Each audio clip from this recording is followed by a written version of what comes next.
हाँ जी students, last time तुसी इलैक्ट्रोमैगनैटिक रेडिएशनस के बारे डिस्कस किया। तो अज नैक्सट जो टॉपिक आप डिस्कस करांगे वो है करैक्टरिस्टिक्स ऑफ इलैक्ट्रोमैगनैटिक रेडिएशनस।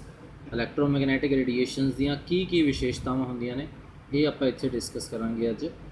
सो फर्स्ट जो करैक्टरिस्टिक है दी these consist of electric and magnetic fields that oscillate in the directions perpendicular to each other and both are perpendicular to the direction in which the wave is traveling. So पहला दस देना तो क्या different axis बनाई हुई, x axis है, Y axis है, इस तरह ही जेड एक्सिस, सॉरी इतने भी वाई लिखा हुआ है, जेड कर सकते हैं आप कि 3 एक्सिस के प्लेन जो है एक बनाया हुआ। सो इस पासे वेव्स जो है वो प्रोपेगेट हो रही, मीनस चल रही ने। सो इन्हों के बारे दसिया हुआ कि जड़ियाँ रेज ने इन्हों इलैक्ट्रिक तो मैगनैटिक फील्ड होंगे ने दोनों ही, तो दोनों ऑसीलेट होंगे। ऑसीलेट करना, वाइब्रेट करना, इस तरह वाइब्रेशन जिमें वेव्स चलदियाँ ने। Oscillate in the direction perpendicular to each other, कि दोनों जड़ियाँ ने वो एक दूजे के परपेंडिकुलर ऑसीलेट करदियाँ ने, मतलब क्रैस्ट के ट्रंफ बनते हैं दोनों एक दूजे के परपेंडिकुलर।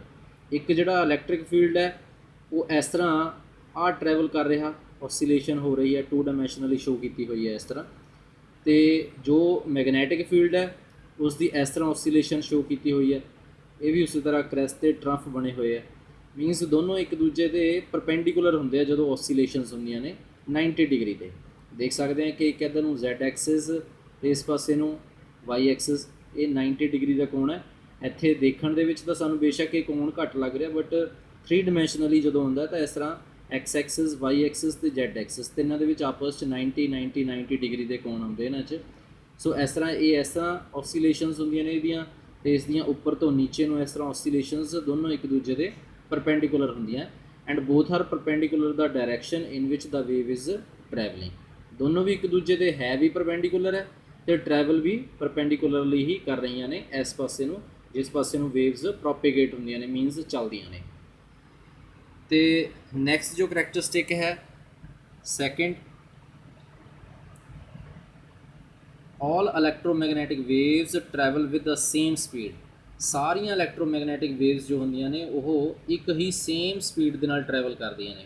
इलैक्ट्रोमैगनैटिक वेव्स दे विच किहड़ियां वेव्स आ जांदियां, X rays, gamma rays, ultraviolet rays, infrared rays, microwaves, radio waves वगैरह, ये सारियां इलैक्ट्रोमैगनैटिक वेव्स होंदियां ने। सारियां दी स्पीड जो है वो सेम होंदी है। तो लिखिया भी होया in vacuum the speed of all types of electromagnetic radiations is 3.00 into 10⁻⁸ metre per second. तो ब्रैकेट दे विच दस्सिया होया कि एग्जैक्ट वैल्यू जो होंदी है, जो बिल्कुल एन एक्यूरेट होंदी है, वो इस तरह होंदी है 2.997925 into 10⁻⁸ metre per second. But ये वैल्यू आप लेंदे नहीं है, कैलकुलेशन के विच यही वैल्यू ली जाती है। सो सारियां भी इलैक्ट्रोमैगनैटिक वेव्स की जो स्पीड होंदी है वैक्यूम दे विच वो इन्नी होंदी है। तो वैक्यूम तो अलावा जेकर वैसे आप एयर की गल करिए तो थोड़ी जी लिटल बिट जो है स्पीड वो घट जाती है, बट अप्रॉक्सीमेट वो भी इन्नी ही ली जाती है। सो इस करके सारियां इलैक्ट्रोमैगनैटिक वेव्स की जो स्पीड है वो सेम ली जाती है 3 into 10⁸ metre per second. This speed is called the speed of light. तो इस स्पीड को स्पीड ऑफ लाइट का नाम भी दिता जाता है। थर्ड जो है characteristic, these electromagnetic radiations do not require any medium for propagation. कि जे जड़ियाँ ये इलैक्ट्रोमैगनैटिक रेडिएशंस होंदियां ने जिन्हों के नाम मैं तुहानूं दस्से है, सनलाइट भी ये ही आती है। इन्हों अगे वधन के लिए, प्रोपेगेट होंदा अगे वधना, अगे वधन के लिए किसी माध्यम की जरूरत नहीं पैंदी। माध्यम मीनस जिमें आप साउंड की गल करिए, जो आवाज़ है, वॉइस है, साउंड है, इनू ट्रैवल करने के लिए किसी मीडियम की जरूरत पैंदी है। कि ज़्यादा सॉलिड दे विच ट्रैवल करता सब तो ज़्यादा स्पीड के नाल, फिर उस तो घट लिक्विड दे विच, फिर एयर दे विच इस तरह। बट जिथे वैक्यूम होंदा जिन्हों खला कहते हैं, वो जो है वो वॉइस जी है, साउंड जो है वो ट्रैवल नहीं कर सकता। खला दे विच जिहड़े उपर जाते हैं पुलाड़ दे विच, जेकर वो बोलते हैं तो उन्होंने एक दूजे की आवाज़ इस तरह नहीं सुन सकती। उन्होंने उत्थे फिर मीडियम जो है वो बनाना पैंदा है तां जो उन्हों दी जिहड़ियां वेव्स ने वो ट्रैवल कर सकन, साउंड वेव्स, तां फिर वो जो है एक दूजे दे नाल गलबात उत्थे कर सकते। सो इत्थे लिखिया हुआ for example light reaches us from the sun through empty space. ਕਹਿੰਦੇ ਜਿਹੜੀਆਂ ਇਲੈਕਟ੍ਰੋਮੈਗਨੈਟਿਕ ਰੇਡੀਏਸ਼ਨਸ ਨੇ ਖਲਾ ਦੇ ਵਿੱਚੋਂ ਹੋ ਕੇ ਆਉਂਦੀਆਂ ਨੇ, ਸੂਰਜ ਦੀ ਰੋਸ਼ਨੀ ਵੀ ਉਹਦੇ ਵਿੱਚੋਂ ਇੱਕ ਹੈ ਜਿਹੜੀ ਉਹ ਖਲਾ ਦੇ ਵਿੱਚੋਂ ਹੀ ਸਾਡੇ ਕੋਲ ਪਹੁੰਚਦੀ ਹੈ। ਸੋ ਇਹਨਾਂ ਰੇਡੀਏਸ਼ਨਸ ਨੂੰ ਟਰੈਵਲ ਹੋਣ ਦੇ ਲਈ ਕਿਸੇ ਮਾਧਿਅਮ ਦੀ ਜ਼ਰੂਰਤ ਨਹੀਂ ਪੈਂਦੀ। ਸੋ ਇਹ ਹੋ ਗਈਆਂ ਇਲੈਕਟ੍ਰੋਮੈਗਨੈਟਿਕ ਰੇਡੀਏਸ਼ਨਸ ਦੀਆਂ ਕਰੈਕਟਰਿਸਟਿਕਸ। ਤੇ ਨੈਕਸਟ ਜੋ ਟੌਪਿਕ ਆਪਾਂ ਡਿਸਕਸ ਕਰਾਂਗੇ ਉਹ ਹੈ ਇਲੈਕਟ੍ਰੋਮੈਗਨੈਟਿਕ ਸਪੈਕਟਰਮ। ਸਪੈਕਟਰਮ ਦੇ ਬਾਰੇ ਤੁਹਾਨੂੰ ਦੱਸਿਆ ਸੀ ਕਿ ਇੱਕ ਰੇਨਬੋ ਜੋ ਬਣਦੀ ਹੈ ਡਿਫਰੈਂਟ ਕਲਰਸ ਦੀ, ਉਹਨੂੰ ਵੀ ਸਪੈਕਟਰਮ ਦਾ ਵੈਸੇ ਨਾਮ ਦੇ ਦਿੰਦੇ ਆਪਾਂ। ਇੱਥੇ ਵੱਖਰੀਆਂ ਵੱਖਰੀਆਂ ਰੇਡੀਏਸ਼ਨਸ ਜਿਹੜੀਆਂ ਨੇ ਉਹ ਇੱਕ ਸਪੈਕਟਰਮ ਬਣਾਉਂਦੀਆਂ, ਜਿਹਦੇ ਵਿੱਚ ਉਹਨਾਂ ਦੀਆਂ ਜੋ ਦੋ ਤਰ੍ਹਾਂ ਦੀਆਂ ਪ੍ਰੋਪਰਟੀਜ਼ ਨੇ, ਇੱਕ ਵੇਵਲੈਂਥ ਤੇ ਇੱਕ ਫਰੀਕੁਐਂਸੀ।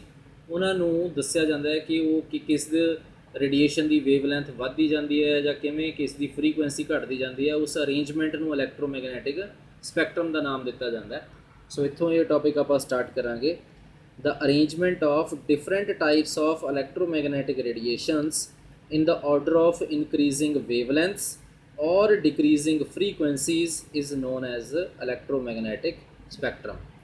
ਕਹਿੰਦੇ ਵੱਖਰੀਆਂ ਵੱਖਰੀਆਂ ਟਾਈਪਸ ਆਫ ਇਲੈਕਟ੍ਰੋਮੈਗਨੈਟਿਕ ਰੇਡੀਏਸ਼ਨਸ ਦਾ ਉਹ ਅਰੇਂਜਮੈਂਟ ਜਿਹਦੇ ਵਿੱਚ ਉਹਨਾਂ ਨੂੰ ਵੇਵਲੈਂਥ ਦੇ ਇਨਕਰੀਜ਼ਿੰਗ ਆਰਡਰ ਦੇ ਵਿੱਚ ਅਰੇਂਜ ਕੀਤਾ ਹੋਵੇ ਤੇ ਜਾਂ ਫਿਰ ਫਰੀਕੁਐਂਸੀ ਦੇ ਡਿਕਰੀਜ਼ਿੰਗ ਆਰਡਰ ਦੇ ਵਿੱਚ ਅਰੇਂਜ ਕੀਤਾ ਹੋਵੇ, ਤਾਂ ਉਸ ਅਰੇਂਜਮੈਂਟ ਨੂੰ ਇਲੈਕਟ੍ਰੋਮੈਗਨੈਟਿਕ ਸਪੈਕਟਰਮ ਦਾ ਨਾਮ ਦਿੱਤਾ ਜਾਂਦਾ ਹੈ। ਸੋ ਡੈਫੀਨੇਸ਼ਨ ਲਿਖਣ ਤੋਂ ਬਾਅਦ ਤੁਸੀਂ ਫਿਰ ਆ ਡਾਇਗਰਾਮ ਬਣਾਉਣੀ ਹੈ। ਇਸ ਡਾਇਗਰਾਮ ਦੇ ਵਿੱਚ ਤੁਸੀਂ ਦੇਖ ਸਕਦੇ ਹੈ ਕਿ ਆ ਇੱਕ ਰੇਡੀਏਸ਼ਨਸ ਜੋ ਹੈ ਡਿਫਰੈਂਟ ਇਹ ਦੱਸੀਆਂ ਹੋਈਆਂ ਇੱਥੇ। ਤੇ ਆ ਨੀਚੇ ਦੇਖੀਏ ਤਾਂ ਇਨਕਰੀਜ਼ਿੰਗ ਵੇਵਲੈਂਥ, ਆ ਵੇਵਲੈਂਥਸ ਨੇ ਇਹ ਜਿਹੜੀਆਂ ਇਨਕਰੀਜ਼ਿੰਗ ਆਰਡਰ ਦੇ ਵਿੱਚ। ਸੋ ਲੈਮਡਾ ਵੇਵਲੈਂਥ ਹੁੰਦੀ ਹੈ, ਮੀਟਰਸ ਦੇ ਵਿੱਚ ਮੈਜ਼ਰ ਕਰਦੇ ਆ ਇਹਨੂੰ। ਤੇ ਉੱਪਰ ਦੇਖ ਸਕਦੇ ਹਾਂ ਡਿਕਰੀਜ਼ਿੰਗ ਫਰੀਕੁਐਂਸੀ, ਆ ਫਰੀਕੁਐਂਸੀਜ਼ ਲਿਖੀਆਂ ਹੋਈਆਂ ਨੇ ਡਿਫਰੈਂਟ ਵੱਖਰੀਆਂ ਵੱਖਰੀਆਂ ਰੇਡੀਏਸ਼ਨਸ ਦੀਆਂ। ਫਰੀਕੁਐਂਸੀ ਨੂੰ ਨਿਊ ਦੇ ਨਾਲ ਡਿਨੋਟ ਕਰਦੇ ਆ ਤੇ ਇਸ ਦਾ ਜੋ ਯੂਨਿਟ ਹੁੰਦਾ ਹੈ ਪਰ ਸੈਕਿੰਡ, ਦੱਸਿਆ ਸੀ ਤੁਹਾਨੂੰ ਲਾਸਟ ਵੀਡੀਓ ਦੇ ਵਿੱਚ। ਸੋ ਇਹ ਇਲੈਕਟ੍ਰੋਮੈਗਨੈਟਿਕ ਇੱਕ ਸਪੈਕਟਰਮ ਬਣਾਇਆ ਹੋਇਆ। ਆ ਗਾਮਾ ਰੇਜ਼ ਨੇ। ਸੋ ਇਹਨਾਂ ਦੀ ਜੋ ਰੇਂਜ ਹੁੰਦੀ ਹੈ ਜੇ ਦੇਖਿਆ ਜਾਵੇ ਇੱਥੇ 10⁻⁻16 ਮੀਟਰ ਤੋਂ ਲੈ ਕੇ ਇਸ ਤਰ੍ਹਾਂ 10⁻⁻12 ਮੀਟਰ ਤੋਂ ਥੋੜ੍ਹਾ ਜਿਹਾ ਹੋਰ ਘੱਟ ਜੋ ਹੈ। ਸੋ ਇਹਨਾਂ ਥੋੜ੍ਹਾ ਘੱਟ ਨਹੀਂ, ਥੋੜ੍ਹਾ ਜ਼ਿਆਦਾ ਕਹੂੰਗਾ ਮੈਂ ਇੱਥੇ, ਮਾਈਨਸ ਦੇ ਵਿੱਚ ਹੈ ਵੈਲਿਊ ਇਹ। ਸੋ ਇੱਥੋਂ ਤੱਕ ਇਹਨਾਂ ਦੀ ਰੇਂਜ ਹੁੰਦੀ ਹੈ ਕਿ ਇੱਥੋਂ ਤੱਕ ਇਹਨਾਂ ਦੀ ਵੇਵਲੈਂਥ ਹੈ। ਜੇ ਇਹ ਕਹਿ ਸਕਦੇ ਹਾਂ ਕਿ 10⁻24 ਤੋਂ ਲੈ ਕੇ 10⁻20 ਤੋਂ ਥੋੜ੍ਹਾ ਜਿਹਾ ਘੱਟ ਇਹਨਾਂ ਦੀ ਪਰ ਸੈਕਿੰਡ ਦੇ ਵਿੱਚ ਇਹਨਾਂ ਦੀ ਫਰੀਕੁਐਂਸੀ ਹੁੰਦੀ ਹੈ। ਉਸ ਤੋਂ ਬਾਅਦ ਦੂਜੀ ਰੇਂਜ ਆ ਗਈ ਸਾਡੇ ਕੋਲ ਐਕਸ ਰੇਜ਼ ਦੀ। ਅਗਲੀ ਰੇਂਜ ਆ ਗਈ ਇੱਥੇ ਅਲਟਰਾਵਾਇਲਟ ਰੇਜ਼ ਹੁੰਦੀਆਂ ਨੇ ਕਿ ਇਸ ਤਰ੍ਹਾਂ ਜਿਵੇਂ ਜਿਵੇਂ ਲੈਫਟ ਟੂ ਰਾਈਟ ਜਾਂਦੇ ਆਪਾਂ, ਇੱਥੇ ਇਹਨਾਂ ਦੀ ਵੇਵਲੈਂਥ ਇਨਕਰੀਜ਼ ਕਰਦੀ ਜਾਂਦੇ ਆ ਕਿਉਂਕਿ ਮਾਈਨਸ ਤੋਂ ਵੈਲਿਊ ਅੱਗੇ ਤੁਸੀਂ ਦੇਖਦੇ ਜਾਓ ਤਾਂ ਇਸ ਤਰ੍ਹਾਂ ਇਹ ਪੋਜ਼ਿਟਿਵ 'ਚ ਚਲੇ ਗਈ। ਤੇ ਫਰੀਕੁਐਂਸੀ ਦੀ ਵੈਲਿਊ ਜੇਕਰ ਦੇਖੀਏ ਇਸ ਤਰ੍ਹਾਂ ਪੋਜ਼ਿਟਿਵ ਤੋਂ ਹੌਲੀ ਵੈਲਿਊ ਰਿਡਿਊਸ ਹੁੰਦੀ ਹੋਈ 0 ਤੱਕ ਪਹੁੰਚ ਜਾਂਦੀ ਹੈ। ਸੋ ਅਲਟਰਾਵਾਇਲਟ ਰੇਜ਼, ਅਲਟਰਾਵਾਇਲਟ ਔਰ ਇਨਫਰਾਰੈਡ ਰੇਡੀਏਸ਼ਨਸ ਦੇ ਵਿਚਕਾਰ ਇਹ ਜੋ ਰੀਜਨ ਆ ਬਣਿਆ ਹੋਇਆ ਇੱਥੇ, ਆ ਜੋ ਦੋ ਲਾਈਨਸ ਦੇ ਵਿਚਕਾਰ ਦਿਖ ਰਿਹਾ ਤੁਹਾਨੂੰ, ਇਹਨੂੰ ਇਸ ਤਰ੍ਹਾਂ ਇੱਥੇ ਨੀਚੇ ਬਣਾਇਆ ਹੋਇਆ ਆਹ ਸ਼ੋ ਕੀਤਾ ਹੋਇਆ, ਇਹ ਹੁੰਦਾ ਹੈ ਸਾਡੇ ਕੋਲ ਵਿਜ਼ੀਬਲ ਰੀਜਨ ਜਿਹਨੂੰ ਨਾਮ ਦਿੱਤਾ ਜਾਂਦਾ ਹੈ, ਜਿਹਦੇ ਵਿੱਚ 7 ਕਲਰਸ ਜਿਹੜੇ ਨੇ ਉਹਨਾਂ ਦਾ ਇੱਕ ਫਾਰਮੈਟ ਬਣਦਾ ਜਿਹਨੂੰ ਸਪੈਕਟਰਮ ਦਾ ਨਾਮ ਵੀ ਦੇ ਦਿੰਦੇ ਆ, ਰੇਨਬੋ ਵੀ ਕਹਿ ਦਿੰਦੇ ਆਪਾਂ। ਸੋ ਇਹਦੇ ਵਿੱਚ ਇਹ 7 ਕਲਰਸ ਹੁੰਦੇ ਆ, violet, indigo, blue, green, yellow, orange, red, ਇਸ ਤਰ੍ਹਾਂ। तो लैफ्ट टू राइट जाने तो वेवलैंथ हौली हौली इनक्रीज़ करती जाती है। वायलट कलर की वेवलैंथ सब तो घट होंगी है तो रैड कलर की वेवलैंथ सब तो ज़्यादा। सो इत्थे जो विजिबल रीजन है इन्हों इस तरह इत्थे बनाया होया ब्रॉड करके। उस तो बाद इन्फ्रारैड रीजन, फिर माइक्रोवेव्स होंदियां ने, उस तो बाद रेडियो वेव्स का रीजन होंदा है जिहदे विच FM पहला आंदा है तो AM बाद च आंदा है तो उस तो बाद दे विच आ होंदियां ने साडे कोल लॉन्ग रेडियो वेव्स। सो एक इलैक्ट्रोमैगनैटिक स्पैक्ट्रम बनाया है डिफरेंट रेडिएशनस का जिहदे विच इन्हां दी फ्रीकुएंसी जो है वो डिक्रीजिंग ऑर्डर दे विच है तो वेवलैंथ जो है वो इनक्रीजिंग ऑर्डर दे विच हुंदी है। तुसी इलैक्ट्रोमैगनैटिक स्पैक्ट्रम की डेफिनेशन लिखण तो बाद फिर तुसी ये डायग्राम जो है अपनी कॉपी दे विच तुसी बनानी है ये। सो अज दे लई तुहाडा टॉपिक इन्ना ही सी। नैक्सट टॉपिक जो है तुहाडा वो आपां नैक्सट वीडियो दे विच डिस्कस करांगे। Thank you.